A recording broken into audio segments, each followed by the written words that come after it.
Existe a inconstitucionalidade, vamos colocar assim, vou tentar ser a mais organizada possível, embora não seja o meu forte, tá?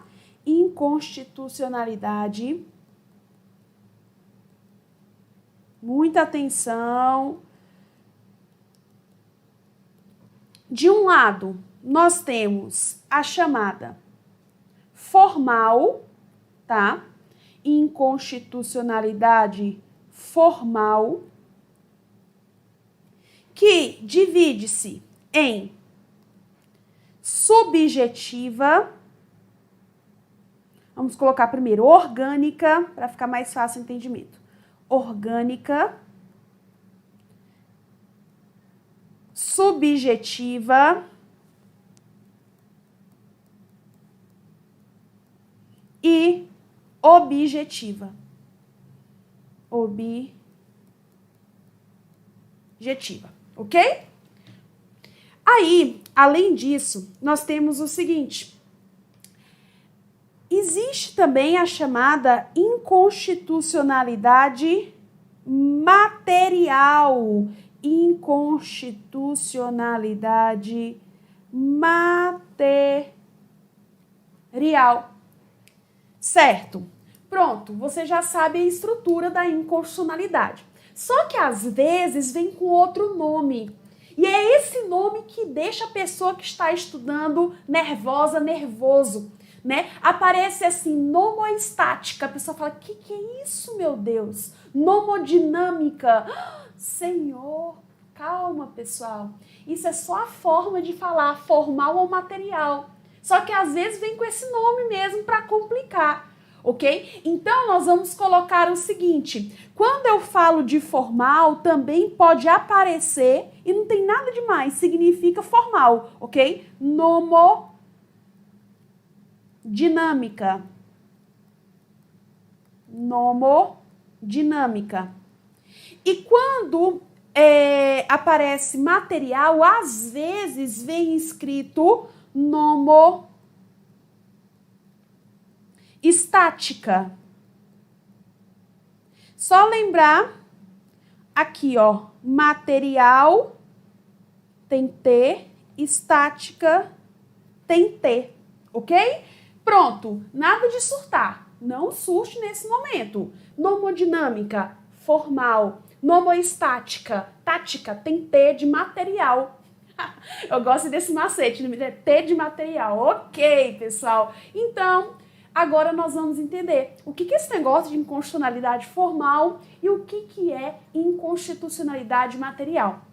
Para você conseguir definir, na hora que estiver fazendo uma questão ou lendo um julgado, primeiro você vai ver se não é uma inconstitucionalidade formal, certo? Então nós vamos começar vendo se é uma inconstitucionalidade formal. Porque se não for formal, é material. Como assim? Vamos lá. Começando com a orgânica. Quando eu falo de inconstitucionalidade formal orgânica, gente, relaciona-se a um vício na competência. Vício, vamos colocar aqui, vício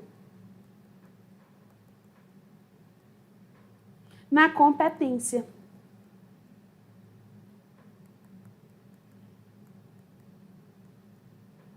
Certo? Professora, tem como me dar um exemplo?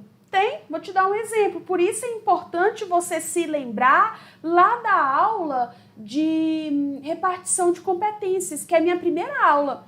É o seguinte, vou colocar como exemplo aqui, violação à competência privativa da União. Privativa da União. O exemplo, certo? Vamos lá, muita calma nessa hora. Deixa eu te explicar uma situação. Se falar na sua prova que o Estado está legislando sobre direito penal, aí existe uma inconstitucionalidade, se não tiver nenhuma delegação, né? Então existe uma inconstitucionalidade. Como chama essa inconstitucionalidade? Inconstitucionalidade formal orgânica. Então, falando na sua prova que é um vício na competência para legislar sobre um tema, chama-se inconstitucionalidade formal orgânica. Posso dar vários exemplos para vocês. O outro exemplo também interessante, o Estado legislando sobre trânsito e transporte, inconstitucionalidade formal orgânica, competência privativa da União para legislar sobre o tema. Outro exemplo, o Estado legislando sobre consórcios e sorteios, inconstitucionalidade formal orgânica, ou então chamada de inconstitucionalidade nomodinâmica. Pronto, que é a mesma coisa de formal. Certo? Então, falou de vício na competência, aí você se lembra da aula de repartição de competências? Você vai falar que existe uma inconstitucionalidade formal orgânica. Por sua vez, nós temos também a inconstitucionalidade formal subjetiva. Inconstitucionalidade formal subjetiva. Subjetiva é um vício na iniciativa. Vício na iniciativa.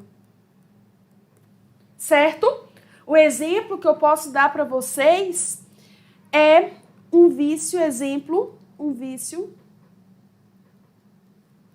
em relação à iniciativa, que é a iniciativa do presidente da República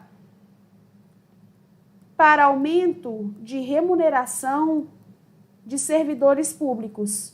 Remuneração de servidores públicos. Como assim, professora?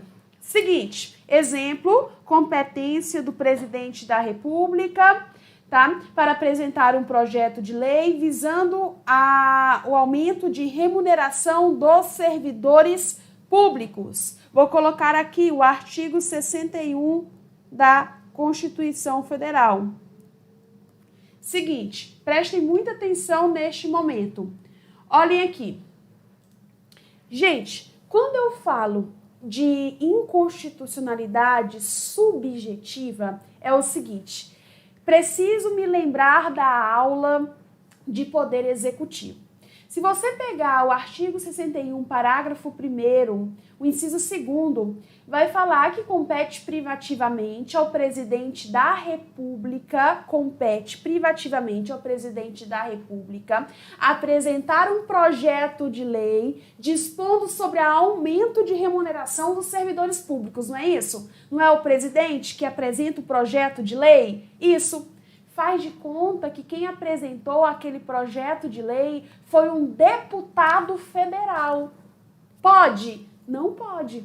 O deputado federal não pode apresentar um projeto de lei visando o aumento de remuneração dos servidores públicos, tendo em vista que é da competência do presidente da República. Existe um vício onde? Na iniciativa para propor um projeto de lei. E quando existe um vício na iniciativa para propor um projeto de lei, chama-se inconstitucionalidade formal subjetiva. Certo? Então, falou de competência para legislar sobre um tema, é inconstitucionalidade formal orgânica. Falou de vício na iniciativa para propor um projeto de lei, por exemplo, existe uma inconstitucionalidade formal subjetiva. E aí, nós temos a objetiva. Gente, a objetiva, vamos colocar aqui o exemplo, geralmente está relacionado ao vício. Geralmente, o vício é no quórum, tá? Mas cai em prova, vício no quórum. Tudo bem? Certo. Para isso, você tem que ter aquela noção de processo legislativo, certo? Então, por isso, pessoal, que muita gente tem horror a controle de constitucionalidade, porque tem que ter aquela noção de processo legislativo, de repartição de competências, de poder executivo. Se eu não sei qual que é o quórum para aprovar uma emenda à Constituição, uma proposta de emenda à Constituição, como que eu vou saber que é inconstitucionalidade formal objetiva? Por isso, vamos fazer a revisão. Quando eu falo de lei ordinária, maioria simples. Quando eu falo de lei complementar, maioria absoluta. Quando eu falo de proposta de emenda à Constituição, 2 casas, 2 turnos, 3/5. Se existir um vício no quórum, nós temos uma inconstitucionalidade formal objetiva. Certo? Exemplo, vamos colocar um exemplo para ficar fácil? Vamos lá. Existe uma lei complementar.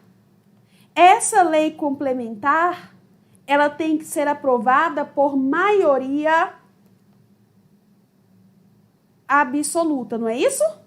Uma lei complementar deve ser aprovada por maioria absoluta. Mas não, a lei complementar, ela foi aprovada por maioria simples. Existe uma inconstitucionalidade formal objetiva, um vício no quórum. Ficou claro agora, pessoal? Por isso que quando vocês fizerem a leitura lá do julgado de inconstitucionalidade, você vai ver no início inconstitucionalidade formal subjetiva, inconstitucionalidade formal orgânica e inconstitucionalidade formal objetiva. A lei complementar é aprovada por maioria absoluta, mas foi aprovada por maioria simples. Inconstitucionalidade formal objetiva.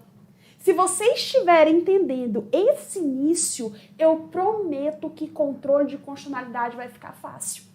Mas a gente precisa dessa introdução.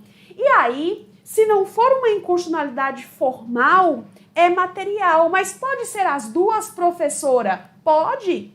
Existe no mesmo, aí, por exemplo, no julgado, uma inconstitucionalidade formal e uma inconstitucionalidade material juntos. Certo? Então, dessa forma, a material está relacionada ao conteúdo. Vamos colocar aqui, a material está relacionada ao conteúdo da norma. O conteúdo é contrário à Constituição Federal. Exemplo, um exemplo clássico. Exemplo que a gente poderia colocar aqui. Uma lei dando autonomia ao território. Autonomia ao território. Não, não pode. Por quê? Porque senão nós temos uma inconstitucionalidade material. Porque viola o 18º parágrafo 2º da Constituição Federal. E aí você chega até mim e fala assim, por quê, professora?